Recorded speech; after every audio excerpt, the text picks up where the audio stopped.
دوستانو تاسو سره یو ویډیو شیر کوم. یو مولانا صاحب ډېر خسته خبرې کړې دي د ووټ باره کې، ووټ په چا ته ورکوئ. نو ما دا ویډیو وکړه، ما چې زه خپل دوستانو سره شیر کوم. دا ډېر خلک چې کوم دی دا خبرې کوي چې تاسو په خامخا دا ووټ ورکوئ، او چې دا ووټ مو ور نه کړو د دې ډېره سخته ګناه ده. نو دې کې مولانا صاحب ډېر خسته خبرې کړې. دا ووټ چې کوم دی تاسو به دا به نه ګورئ چې دا مولا دی یا دا عام کس دی، بلکې دې ته به ګورئ چې د کردار څه دی، د په معاشره کې عزت څه دی، د په معاشره کې لین دین څنګه دی، معاملات یې څنګه دي. تاسو دا ویډیو ګورئ، تاسو به خپله اندازه ولګئ چې دا ووټ ورکول څومره اهمیت دی او نه ورکول پکار دي یا ورکول پکار دي، او چا چاته به ورکول پکار دي. که عام کس وي که عالم وي، چاته مو ووټ ورکوو. دا ووټ دا بیان واورئ، تاسو به پته ولګي. دا ځینې خلک دا وایي چې بی صدر او وزیر اعظم وي دا د زمونږ اعمال دي، نو دا ووټ اچول هم ستا عمل دی چې غلطه خلکو لی ورکوې که نه. ستا په کور د غلط سړي جنډه ده.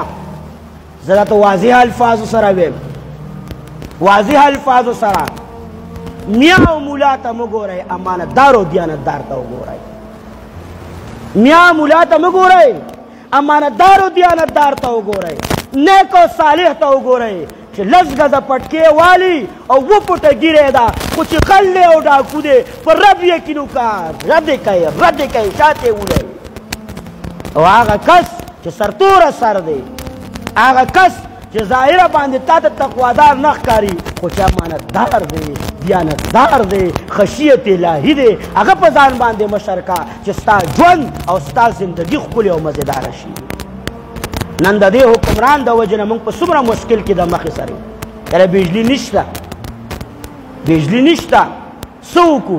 کله چې موږ اوټ ورکوو نو بیا موږ نه زموږ بجلي یېری، بیا پېټرول یېري، بیا ډیزل یېري، بیا موږ نه نوکریان یېري، بیا موږ نه سړکونه یېري، بیا موږ وایو چې چا زیات وډنګوې. موږ خو پښتون یو، په ډنګ باندې ریان یو که نه، په ډنګ باندې سیو چې چا راته خو ډنګو بس موږ هم هغه سره روان یو. زنده‌باد زنده‌باد زنده‌باد زنده‌باد زنده‌باد. او لیډر چې کوم ولاړ یي، اوهو توبه خدای توبه، څه به درته ووایم.